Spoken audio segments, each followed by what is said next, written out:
இன்றைக்கி நாம் குடமிளகாயில் சிக்கன் வச்சு எப்படி ஸ்டஃப் பண்ணுறதுன்னு செஞ்சு காட்ட போகிறோம். இதுக்காக இஞ்சி பூண்டு போட்டு வதக்கிட்டு அது கூட பஜ்ஜி மிளகாய் போட்டிருக்கோம். கொஞ்சம் சால்ட்டு போட்டு கருவேப்பிலை போட்டு நல்லா வதக்குறோம். அது கொஞ்சம் நல்லா வதங்கினா தான் உங்களுக்கு எல்லாம் சேர்ந்து மிங்கிளாகி டேஸ்ட் வந்து நல்லாயிருக்கும். நல்லா வதக்கி ஸ்லோ ஃப்ளேமில் முதல்ல நல்லா வதக்கி எடுங்க. அது வதங்க அதோட வாசனை நல்லாயிருக்கும். குட்டி குட்டியாக வச்சு கட் பண்ண அந்த சிக்கனை அதில் போடுங்க. ரொம்ப பெருசாக இருந்தால் இந்த டேஸ்டெல்லாம் அதுக்குள்ளே சாறுறதுக்கு லேட் ஆகும். இப்படி நம்ம கட் பண்ணிக்கிட்டோம்னா ஸ்டஃப்குள்ளே போடுறதுக்கு நமக்கு ஈஸியாக இருக்கும். ஸ்டஃப் பண்ணுறதுக்கு ஈஸியாக இருக்கும். அதை பொறுமையாக வதக்குங்க. அது வதங்கும்போது அந்த மிளகாயில் உள்ள டேஸ்டெல்லாம் அதில் இறங்கணும்.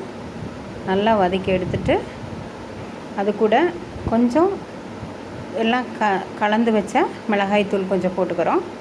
அதையும் போட்டு அந்த லோ ஃப்ளேம்லேயே நல்லா வதக்கி எடுங்க.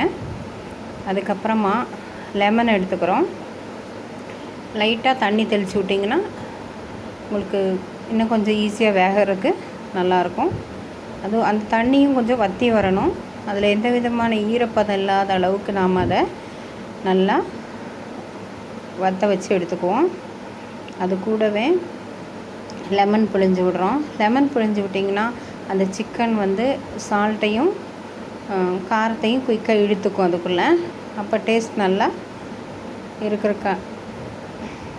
இருக்கும். அதனால் அதை லெமனை பிழிஞ்சு விட்டுருங்க.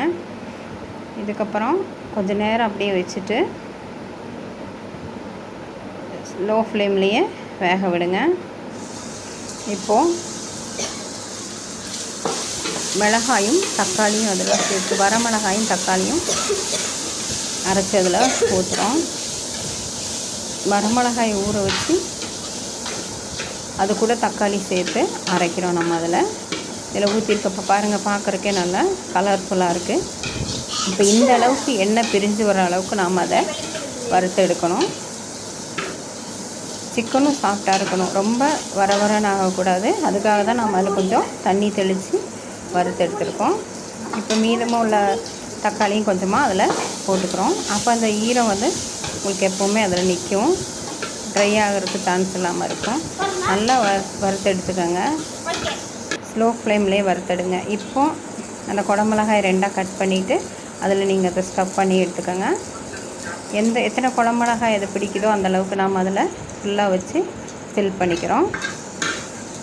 நல்லா அமுத்தி விடுங்க. பொறுமையாக பிடிச்சி நல்லா அமுத்தி விட்டிங்கன்னா அது எல்லா பக்கத்துலையும் இறங்கி டைட்டான ஃபில்லிங்காக இருந்துச்சுன்னா சாஞ்சால் கூட அது கொட்டுறதுக்கு சான்ஸ் இருக்காது. அதனால் அதை நல்லா டைட்டான ஃபில்லிங்காக வச்சுட்டு ஒரு வடசட்டியில் எண்ணெயை கொதிக்க வச்சுட்டு அந்த மேலே இருக்கிற மூடி அப்படியே போட்டு நீங்கள் அதில் இறக்கி வச்சுருங்க.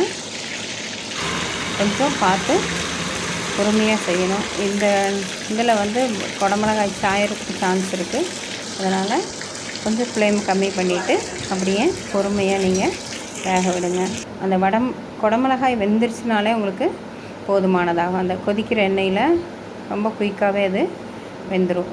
ஏற்கனவே நாம் அந்த சிக்கனெல்லாம் வேக வச்சு எடுத்ததுனால இந்த ப்ராசஸ் வந்து உங்களுக்கு கொஞ்சம் சீக்கிரமாகவே முடிஞ்சிடும். நீங்கள் பக்கத்தில் உள்ள எண்ணெயை எடுத்து அந்த ஸ்பூன் மூலம் மேலே ஊற்றிட்டே இருந்தீங்கன்னா மேல் பகுதியும் ரொம்ப குயிக்காக வெந்துடும். இது ரொம்பவும் அதிகமாக வேகாமல் மீடியமாக நறுக்குன்னு இருந்தால் இது கூட சேர்ந்து அதை கடித்து சாப்பிட்றதுக்கு ரொம்ப சுவையாகவே இருக்கும்.